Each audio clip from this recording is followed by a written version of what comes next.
mbola faly misaotra an'Andriamanitra isika noho ny tombontsoa meny sy ny tombonandro meny atsika tsirairay avy ary manana tombontsoa ihany koa tsika no fampaherezana amin'izao fotoana izao. Iaraka ivavaka isika tompoko.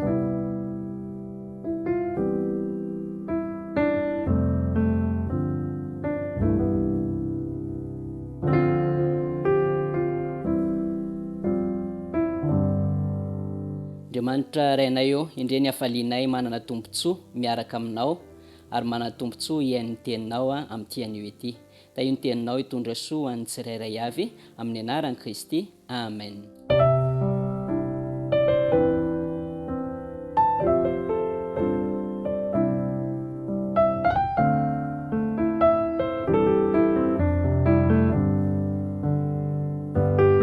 Traterina ny araba ao anatin'izay ary ny ten'Andriamanitra izay ho jerevantsika dia ao amin'ny Jona toko voalohany ny 9:12 mivaky toy izao aminaran'i Kristy fa izay rehetra nandray azy dia nomeny hery ho tonga zanak'Andriamanitra dia izay mino ny anarany.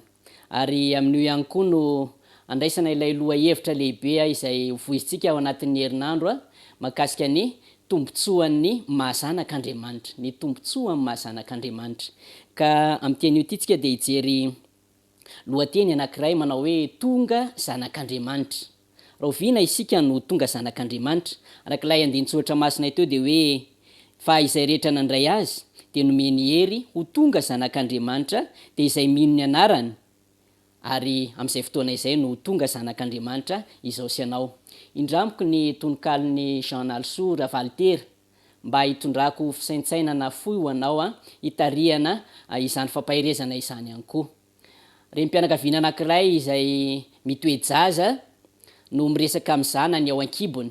Izay ilay isaintsainantsika ahafahantsika manohy fampaherezana amin'ity anio ity.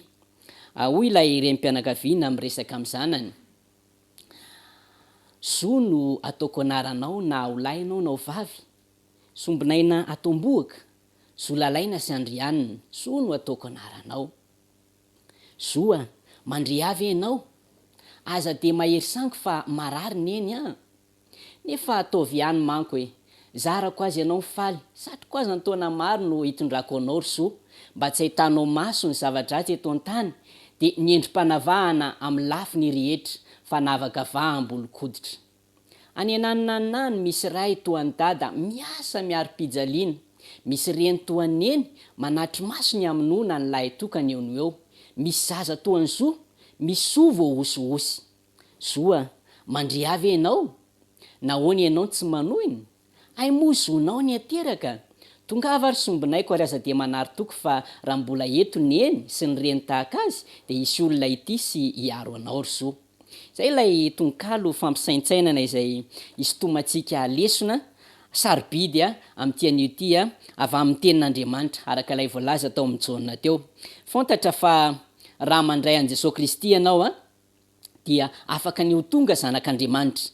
Ny hoe mandray an'i Jesosy Kristy dia tsy hoe manokatra varavarana ho amin'ny mpitoro filazantsara ianao dia mandroso zany mpitoro filazantsara izany dia hoe mandray an'i Jesosy ianao, tsy izay. Na hoe mivoaka ny fiangonana ianao fa avy mivavaka dia hoe avy nandray an'i Jesosy Kristy ianao, tsy izay. Fa ny mandray an'i Jesosy Kristy dia ny mampitoetra azy, mampandroso azy ao am-ponao ary mino ny teniny izay mitondra fiainana mandrakizay ho anao. Ary voalazan'ilay 12 hoe nomeny hery. Andriamanitra dia manome na dia tsy mendrika aza isika, izay ilay fahasoavana, omena ny tsy mendrika.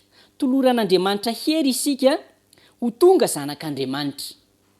Ny hoe hery indray dia toa maneho fahefana izany na anarana na tombontsoa na zo.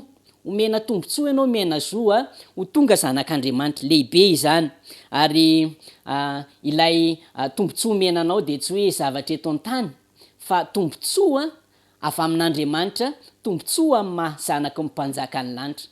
Tombontsoa lehibe eo amin'ny tany amamonina misy antsika izany hoe zanaka manam-pahefana iny, zanak'olona ambony iny, fa eto an-tany ihany izay. Fa ianao dia manana zo, manana tombontsoa, nomena izany tombontsoa izany ho tonga zanak'Andriamanitra, zanaky ny manam-pahefana indrindra any an-danitra sy ety tany de tsy izy zany fa Andriamanitra. Tombontsoa lehibe izany ary tombontsoa tsara lavitra tsy mbola ananan'izaniza fa raha manaiky ianao ny andray an Jesosy Kristy de ho tonga aminao izany tombontsoa izany. Nataony hoe zanany ianao ary noraisiny ho zanany. Andriamanitra mihitsy zany manao anao hoe zanako ianao, tonga zanako ianao ary tombontsoa omeko anao izany. Na izy ianao na izy. Zay mihitsy ny teny an'ilay andininy 12 hoe fa izay rehetra nandray azy. Eo zany tsy misy hoe jiosy na jentilisa na olona gasy na vazaha na japonais fa izay rehetra mandray azy de mahazo izany tombontsoa izany. Ny hoe tombontsoa raisina indray de io hoe zanak'Andriamanitra io ianao.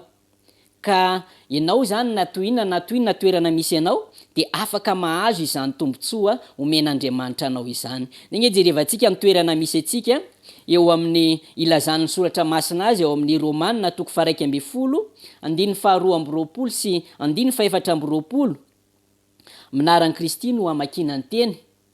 Koa indro ny fahamoram-panahin'Andriamanitra sy ny fahasaripony amin'izay lavo de fahasaripo, fa aminao kosa de fahamoram-panahin'Andriamanitra raha maharitra ao amin'ny fahamoram-panahiny ianao, fa raha tsy izany de ho tapahina koa ianao. Fa raha notapahina tamin'ny hazo oliva maniry ho azy ianao ka natsofoka tamin'ny hazo oliva tsara nefa tsy tena sampany, maika fa izay tena sampany no atsofoka amin'ny hazo oliva nanapahana azy. Inona ny resahana zany ten'Andriamanitra izany? Izaho sy ianao de ambara fa hazo oliva maniry ho azy, na irony tsy tena izy irony zany.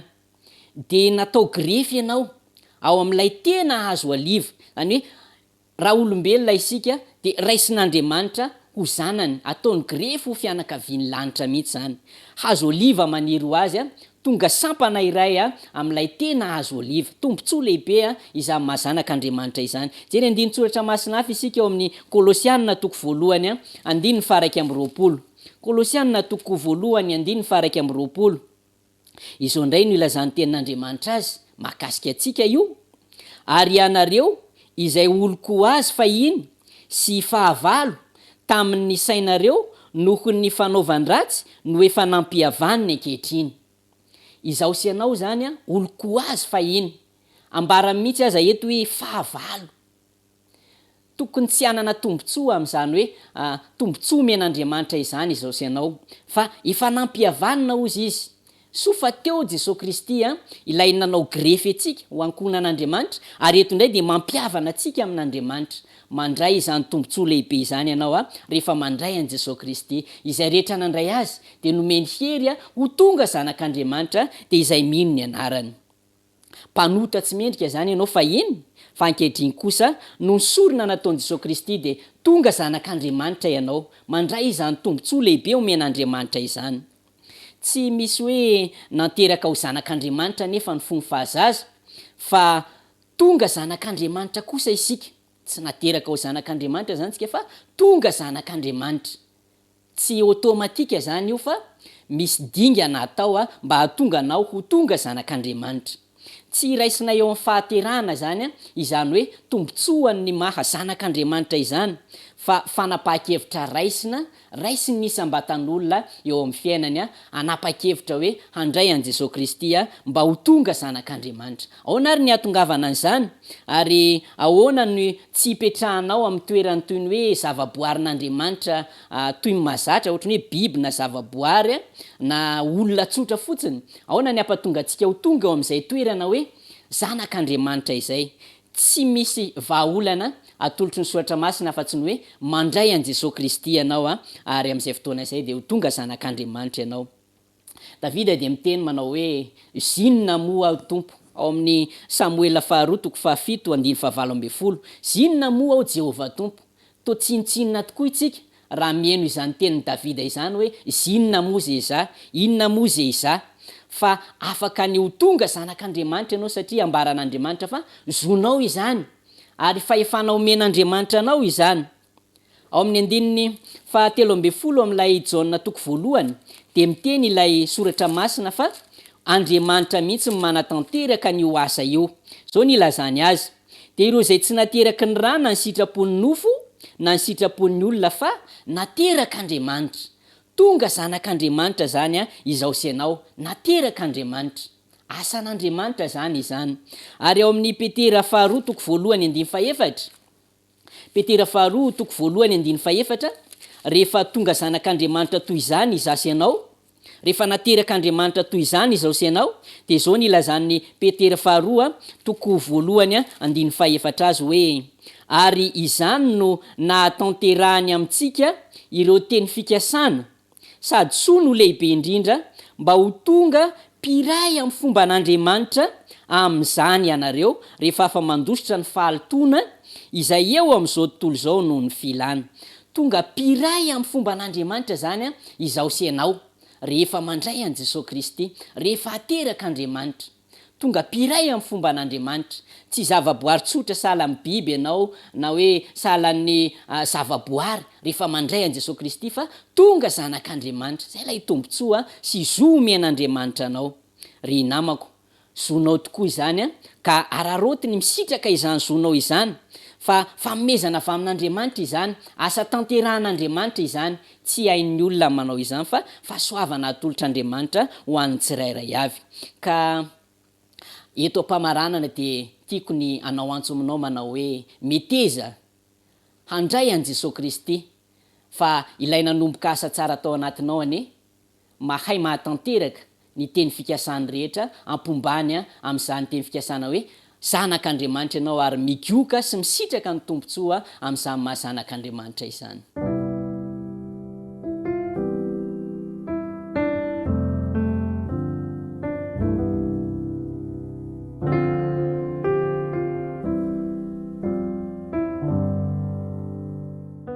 Indre Andriamanitra ny tombontsoa lehibe omenao anay tokoa, fa zanakao izahay amin'ny alalan'i Jesosy Kristy, ilay zanakao antsoina hoe rahalahy izahay, antsoina hoe sakaiza, ary tonga mpiara-mandova sy misitraka ny tombontsoa amin'ny mahazanakao izahay, zanaky ny manam-boninahitra lehibe indrindra eto an-tany sy any an-danitra izahay.